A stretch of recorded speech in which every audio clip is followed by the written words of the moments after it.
It's Halloween, and as tradition, we are going to do a monster build for D&D. Before, we would take a couple of classic slashers from famous movies and stat them out for 5th edition. But we're going to take a slightly different angle this time. We're only going to focus on one villain, and it's not some paltry hack and slash serial killer. And fair warning, if you have coulrophobia, maybe this video is not for you. I read Stephen King's It when I was 11 years old. Way too young for that book. But actually, I had already seen the TV miniseries of the same name a year earlier starring Tim Curry. And that's when I was introduced to Pennywise the Dancing Clown, the shape-shifting, trans-dimensional horror with a taste for children. Takes a lot of forms, but mostly appears as a clown. And I don't have coulrophobia and the fear of clowns, but man, I find that thing terrifying. The depiction in the novel was scary as hell. Tim Curry's depiction from the TV miniseries was an over-the-top horror, and the most recent films and the just-released TV show features Bill Skarsgård's version, which is particularly demented. And I thought, how would we make that for D&D? And I'm sure everyone I play with is telling me to go to hell right now. This is the tricky build. Usually with these builds, I would recommend some other creature already in D&D to use as the base to just modify. But I have no idea what that would be for Pennywise. Tell me in the comments below if you think a creature would serve as a good template for the clown. But anyway, we're going to do this from scratch for the most part. Now, Pennywise, at its heart, is a shapeshifter. The clown isn't even its real form. That is something that resides in the Deadlights. But essentially, it looks into your mind, finds the thing you're most afraid of, and turns into it so it can feed on your fear and then later on you. This is how we're going to do this. A multi-staged boss. And we'll begin with the Wolfman. In the story, which takes place in the late 50s, the film The Wolfman had just come out. And it scared the children in the story pretty bad. And me too, if I'm being honest. So this was the form that Pennywise took the most often other than the clown. We will use the werewolf stat block with some modifications. The creature will still be a shape-shifting lycanthrope, but will also add outsider to its traits. AC 15 and 71 hit points. 40-foot movement. We'll strip away all the human aspects of this. The other movements, longbow attacks, anything with the wolf itself. Hybrid only. This is the Wolfman, not a wolf or some dude in the woods. Pack Tactics is also out. This thing isn't a team player. We'll also get rid of the shapeshift ability. I know that sounds weird, but this isn't a person that turns into a wolf. It's just a creature pretending to be that. Instead, we'll give it Fearsome Howl. As a bonus action, everyone within 30 feet makes a DC 12 wisdom save or be frightened for the next minute. You make the save at the end of every turn to try and throw it off. This will be important later. We'll alter their attacks a bit as well. Multi-attack will give 2 scratches and 1 bite. The scratches will only do 1d8 plus 3 damage, but the bite will still do 2d8 plus 3. And there will be no chance of the lycanthrope infection. Remember, not actually a werewolf. And finally, we'll give it vulnerability to silver. That means double damage from silvered weapons and ammo. And remember, in the new rules, silvered weapons do an extra die of damage on a critical hit versus a shapeshifted creature. I like the idea of villains with weaknesses that the party can research and then exploit. It makes the lead up to the fight a bit more interesting, especially if they encounter the monster first and then get their butts kicked and have to retreat and figure out a solution. And if they don't retreat, well, Pennywise has reasons to spare them. It wants to amp up the fear to make them more tasty. Anticipation is essentially seasoning. Once you defeat the Wolfman, you must take on its second form, the Clown. Obviously, the first form doesn't have to be the Wolfman. It can be a vampire, a ghoul, whatever the party might be afraid of, or perhaps someone they're trying to protect is afraid of. They might also fight several of its forms before actually facing the clown, or perhaps the clown stalks them, and they might not even realize the clown is actually the various scary monsters they're facing, that they are in some ways the same aspect. Still a shape-shifting outsider, but with AC 16 and 85 hit points. Speed 30 feet, 120-foot dark vision, roughly the same stats as the Wolfman, but the mental stats are increased. 17 wisdom and intelligence, and 19 charisma. It is much more cunning. It has spellcasting, save DC 15. Pennywise has quite the sharp tongue, so Vicious Mockery cantrip is a must.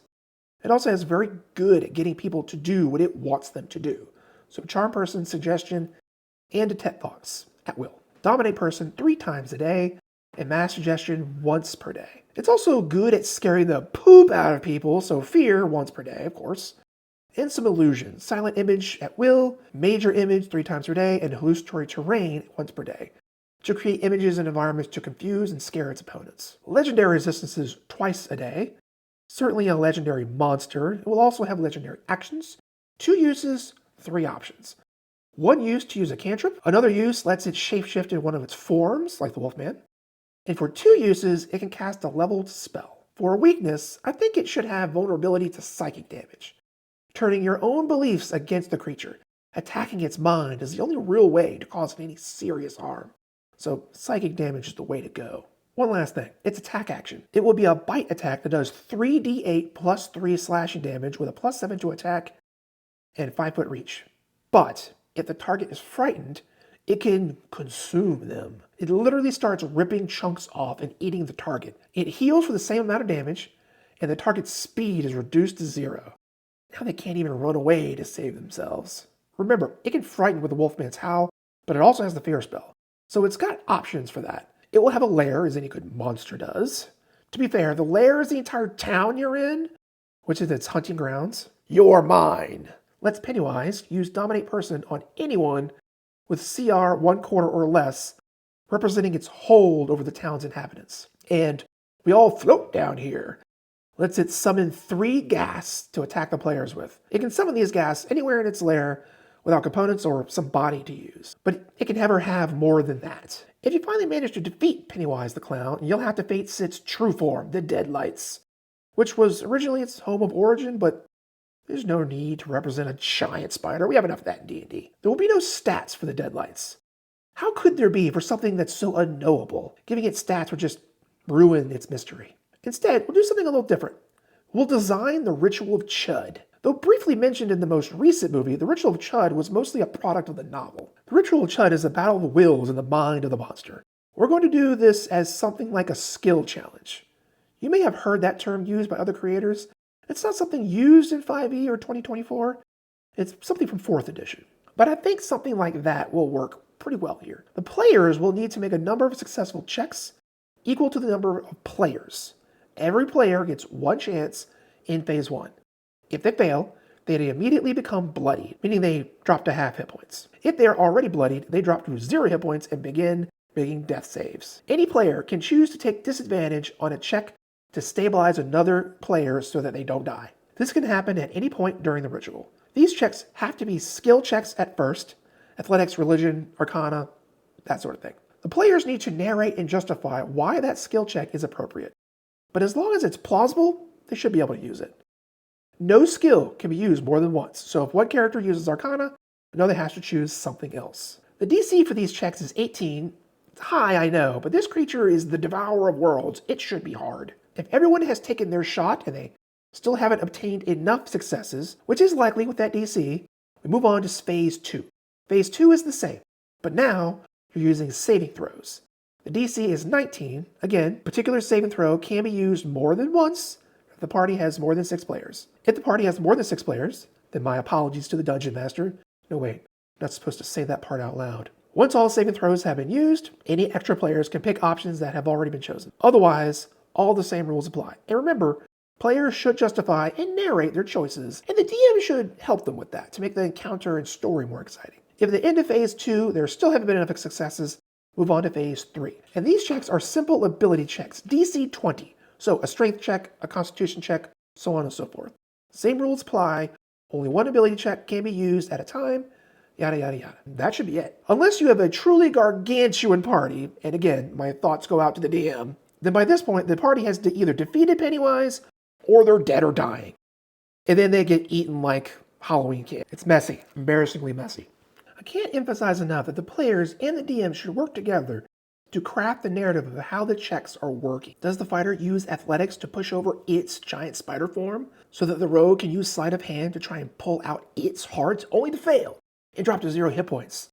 So that the wizard takes disadvantage on their arcana check to simultaneously send mental energy to the rogue to get them back up and fighting while trying to unravel its form in the Deadlights.